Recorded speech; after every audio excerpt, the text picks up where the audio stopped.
Assalamualaikum warahmatullahi ta'ala wabarakatuh, and good morning to each and everyone. I am Zahra Salazar Piang together with Ms. Ruhaini Pangilan Usman.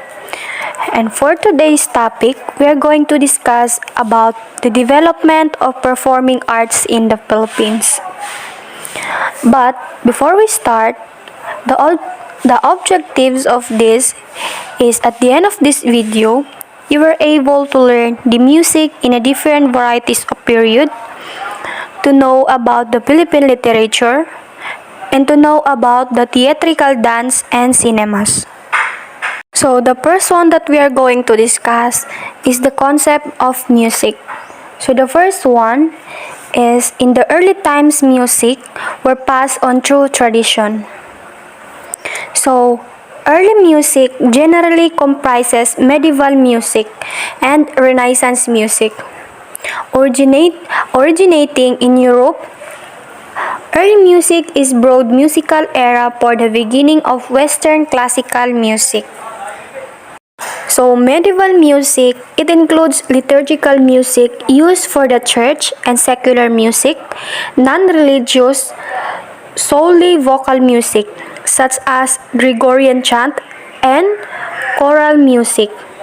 And this is music for a group of singers, solely instrumental music, and music that uses both voices and instrument, typically with the instrument accompanying the voices.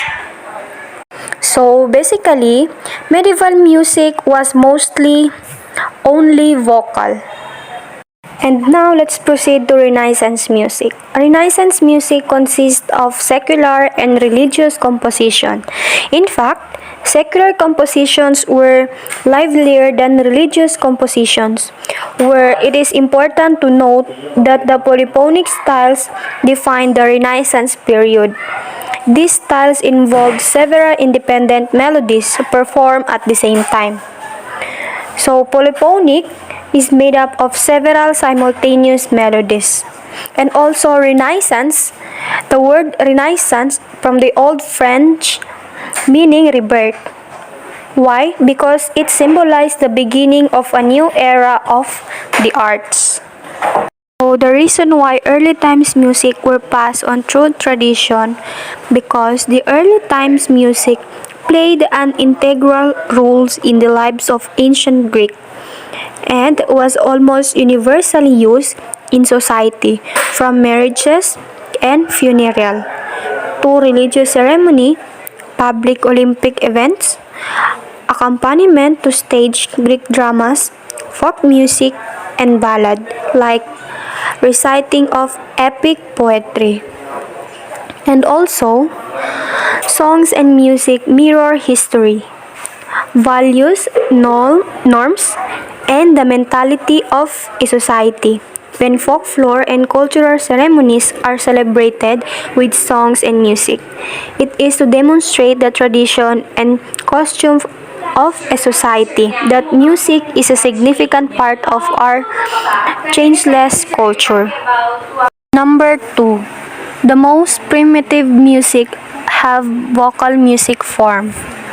So, primitive, in the other word, prehistoric.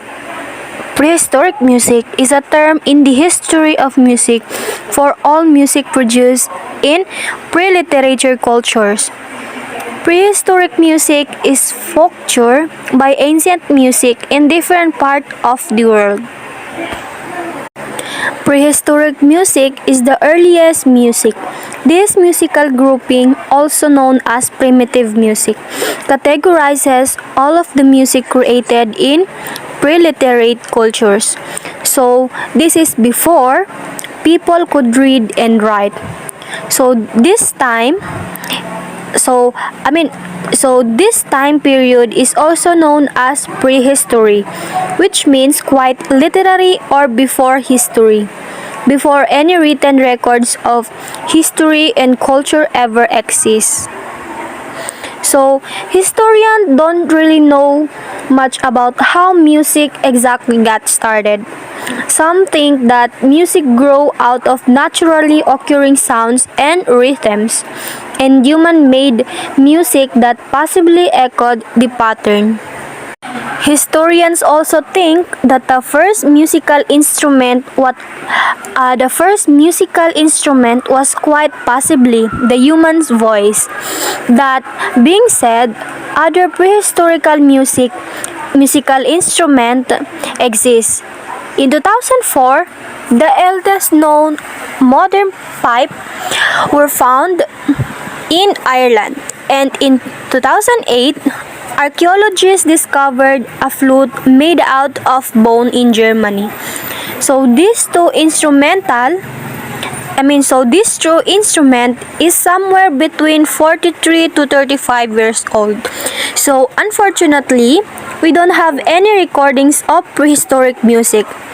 We might be to imagine what it sounds like without pictures. This a prehistoric band made of bone flute and wooden or shell made percussion and human voice working together to create sound. So now let's proceed to the number 3. The Greek period is the beginning of medieval polyphonic music. So what is Greek period? Greek period is the Greek we're familiar in this period that stretched from the 15th century to the time of Greek War of Independence, with the traditional Greek folk music, element of the Ottoman music, such as with the surviving Byzantine music, and more specifically, hymns, which is the church music. So, the music of ancient Greece was almost universally present in society, from marriages and funerals to religious ceremonies, theatre, folk music, and the ballad, like reciting the epic poetry. It played an integral role in the various of ancient Greek. And the word music came from the Muses, the daughter of Zeus. So, in the Greek period is the beginning of medieval polyphonic music. It is because polyphony emerged out of medieval church music, which is the chant. Around the 12th century, with the invention of organum, also polyphony may be found in motets, masses, and madrigal. The dominant genres of vocal ensembled music during the 14th to 16th centuries. Let's proceed to the number 4. Majority of the music in the Middle Age was sacred and only the monks could write the musical composition. Why? It's because during the Middle Ages is when music began to be considered a gift from God. A common way to praise and worship God was through music. This is how sacred music came from. Sacred, and also sacred means connected with God or dedicated to a religious purpose.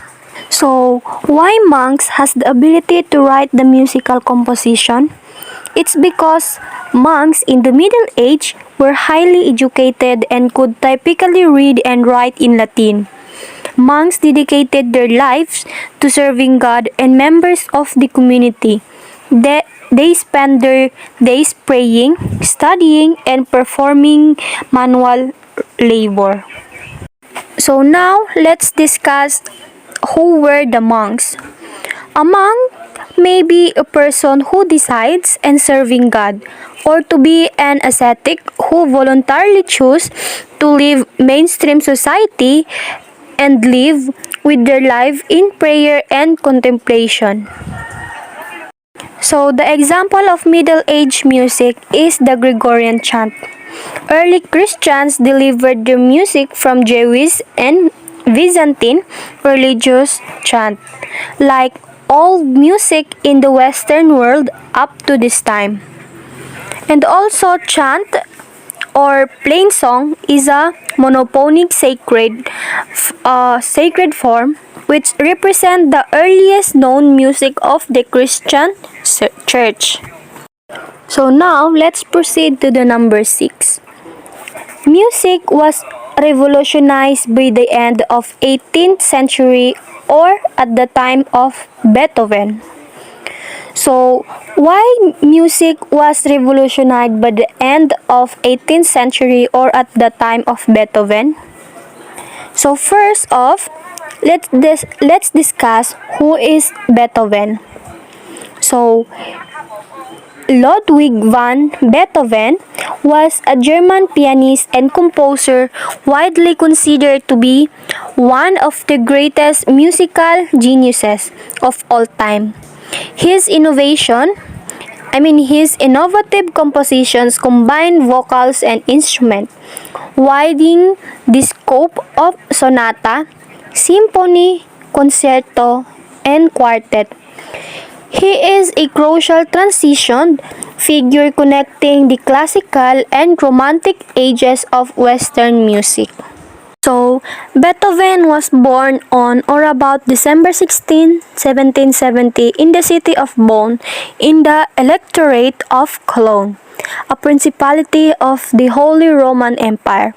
Although his exact date of birth is uncertain, Beethoven was baptized on December 17, 1770. So, how music revolutionized by the time of Beethoven? Or more like, how did Beethoven revolutionize music? So, basically, Beethoven's stylistic innovations bridge the classical and romantic periods. The works of his early period brought the classical form to its highest expressive level, expanding in formal, structural, and harmonic terms the musical idiom developed by predecessors such as Mozart and Haydn. And also, Beethoven carried through what was probably the greatest single revolution in modern music. His output was vast, including 9 symphonies, 5 piano concertos, and other form violin, string quartets, piano sonatas, songs, and one opera. He changed the way music was composed and listened to. Beethoven took a whole new approach to composing music, structure and refinement. Refinement gave way to emotion and the inner world of the artist. Most music of the earlier classical era relied heavily on what we called from or a kind of musical structure. And also, Beethoven recognized as one of the greatest and most influential composers of the Western classical tradition. He defied the one sec. He defied the onset of deafness from the age of 28 to produce an output that encompasses 722 works, including a symphonies, 35 pianos, sonatas, and 16 string quartets. So, let's proceed to the modern period. The modern period in music was more of a personal expression of the artist's view of life than the nation. So what is modern period? Modern period is Western music history last from approximately 1890 to 1945. As with Romanticism, modernism is both a historical time period as well as the philosophical aesthetic. In everyday conversation, modern typically means current or recent. So, why modern period in music was more of a personal expression of the artist's view of life than the nation? It's because the view of that artist is imitation, which is representation, has not only been challenged, it has been more bound in at least some of the art since the 19th century. It was subsequently replaced by the theory that art is expression.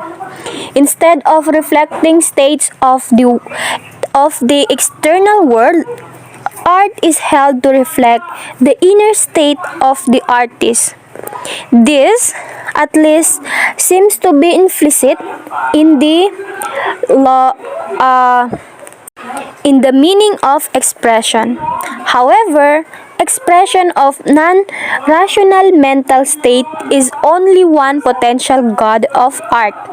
And although it was a particularly prominent goal during the modern period, it is not the only motive for non-naturalistic art. So now let's proceed to the literature. The first one is English and American literature were introduced in the Philippines by the Thomasites. So first off, who is Thomasite?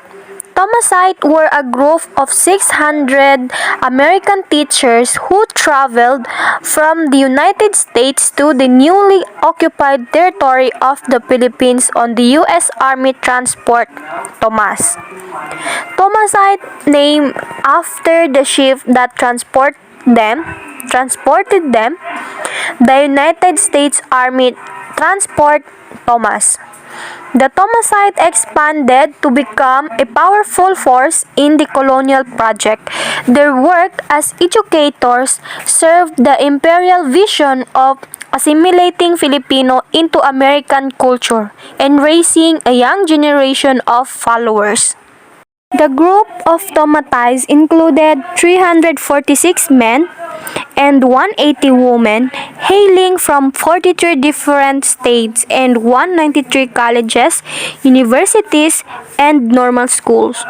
They arrived in the Philippines on August 21, 1901 to establish a new public school system, to teach basic education and to train Filipino teachers with English as the medium of instruction. So, what is English and American literature? But first, literary works written and published in Great Britain and British colonies are referred by the term English literature, and American literatures refers to literacy works written and published in American.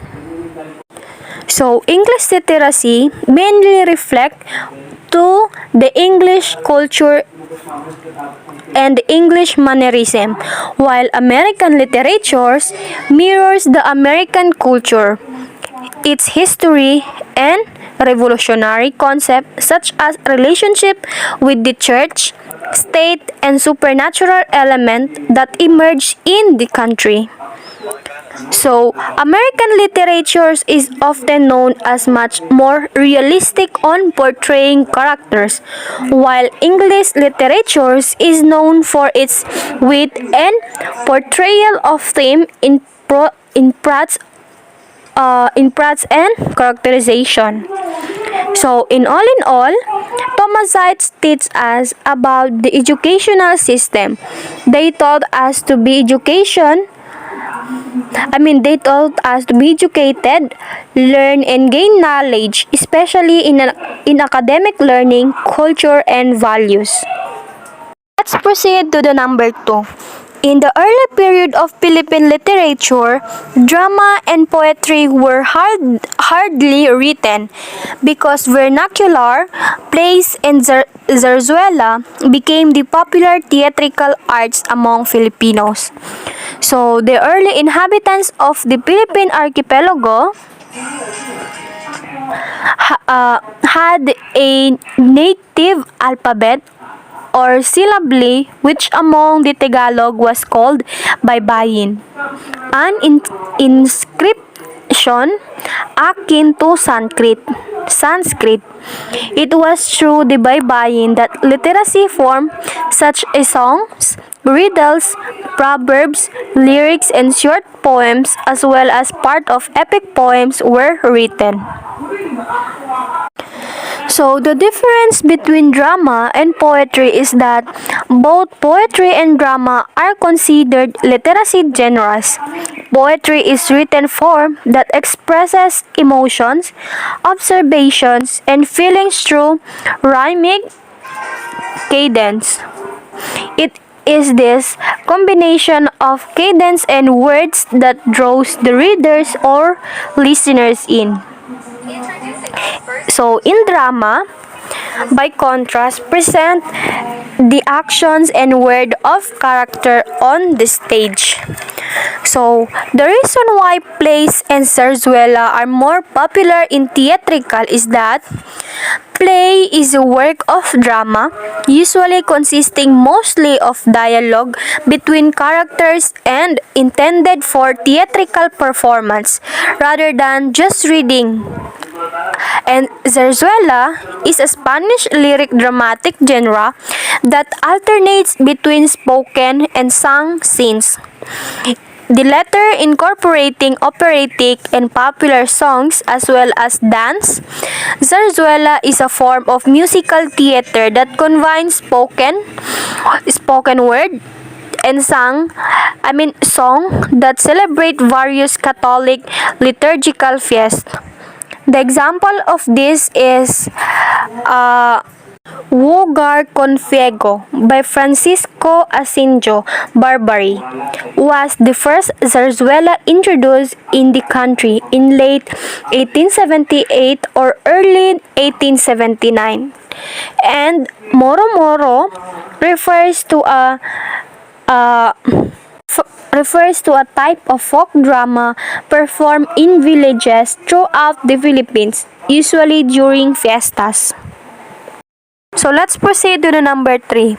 Between 1930 and 1960, Philippines literature in English had tremendously flourished and improved, particularly in essay, short story, and poetry. So during the years 1930 and 1960, Philippine literature in English rapidly improved, especially in the areas of the essay, the short story, and the poetry.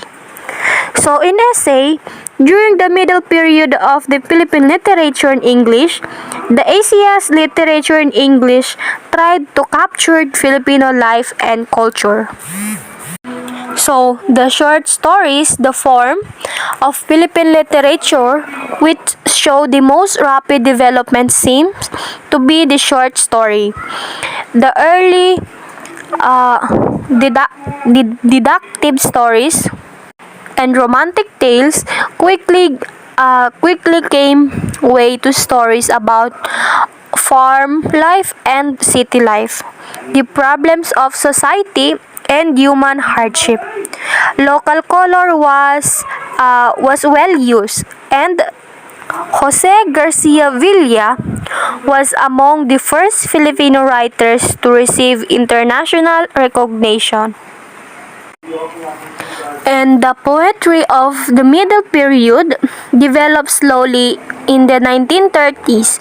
Mostly poetry was still romantic in character. From 1942 to 1955 and 1945, few poems were written because of the war conditions and censorship. However, a few poets living in the mountain managed to write verses. These poems will later publish. These poems was later published in 1946 by Juan L. Raso in Givelia Flower. So now let's proceed to the fourth one. The short stories showed a rapid improvement in terms of quality and depth, probably because of the incentives provided by publication like the Philippine Free Press, the Graphic, the Philippine Magazine, and quality publication like the U.S. Literacy Apprentice. Poetry and the short story flourished during the time of 1930-1940, which is the golden era of Filipino writing in English. So now, let's proceed to the last one. The modern or contemporary period of Philippines literature in English is characterized by a growing sense of nationalism and deeper search or identity. It means to say, it's because the diversity and richness of Philippine literature involved side by side with the country's history. This can best be appreciated in the context of the country's pre-colonial cultural traditions and the socio-political histories of its colonial and contemporary tradition, and also the contemporary Persian is the flowering of Philippine literature in the various languages continue, especially with the appearance of new publication after the martial law years and the resurgence of committed literature in the 1960s and 1970s. So, the reason why contemporary period of Philippines literature that characterized by nationalism necessarily categorize people, one, either is or is not a member of my nation or our nation. It thrives through the use of such elements as national folklore, symbols, heroes, sports, music, religion, and the idea that there is a national identity or character. And also, Philippine nationalism refers to the establishment and support of a political identity associated with the modern nation state of the Philippines, leading to the wide-ranging campaign for political, social, and economic freedom in the Philippines. Now, this is the end of my discussion, and let's proceed to Ms. Rohaini Pangilan Usman.